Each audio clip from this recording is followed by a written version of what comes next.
السلام علیکم ګرانو کتونکو، زه یم تفهیم. ګرانو کتونکو، دا تاسو ته چې ښکاري نو دا د پبو خان شیر ګړی جنازګاه ده او ورلاندې دا چې کوم ناله ده نو دا څه عام ناله نه ده، دا د پبو د ټولو نه غټ ایراب دی. نو اولنۍ خبره خو دا ده چې دلته کې ایراب باندې دا تجاوزات دا د ایریګیشن ډپارټمنټ دغه دی او ورسره دلته چې دا جنازګاه چې جوړه ده نو جنازګاه دوه چته جنازګاه دا په تاریخ کې په لومبي ځل یو بله عجوبه ده. نو یو خو د دې سره دا چې د کم تجاوزات دي دې ټایم کې د ټولې ملک کې د ناجایز تجاوزاتو خلاف اپریشنې کېږي. نو کوم ځای چې حکومتي کم داسې ریاستي تجاوزات هغې سره به څوک څه کوي.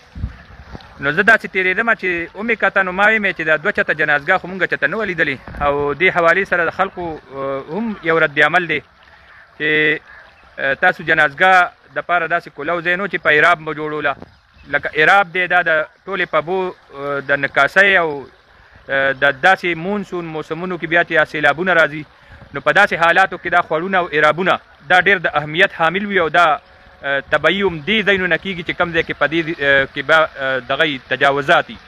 نو ما مختلفو ځایونو کې وکتل، مختلف ځایونو کې داسې تجاوزات دي په خوړونو کې برساتي نالو باندې. خو دا هم دا چې کوم ایراب دی نو ایراب ډېره لویه اهمیت لري. د یو علاقې په نکاسۍ کې د ټولو نه غټ شی چې دی هغه ایرابونه دي. نو څومره چې زمونږ په دې پبو تحصیل کې ایرابونه دي هغه مکمل ګیر شوي دي او دلته خو زه ډېر زیات حیران ځکه شوم چې سرکار ګیر کړی دی. نو دا تاسو وګورئ چې دا دومره لوی عمارت تا جوړولو او په دې لږ غونتې شیز باندې تا دا دغه کو چې په ایراب باندې تا دومره لویه قبضه واچوله او په ایراب دې دا دومره عمارت جوړ کړو.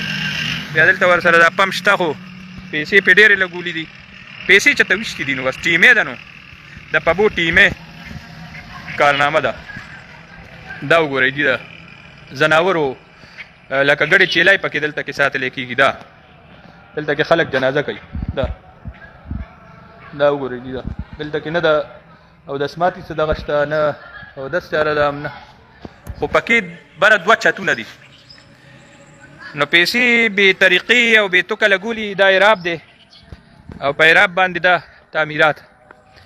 نو ما ویمې چې زه ټول نوښار سره انتظامیې سره او کوم چې زمونږ اعلی حکام دي هغوی ته په نوټس راولو چې دا ایرابونه واګزار کونه غواړي او دې باندې په فوري اکشن اخیستنه غواړي. دي دا خو ډېر دا وګورئ دا لکه ایراب یې هغې نه یو وړه غوندې ناله جوړه شوې ده او بره پې دا پول دی.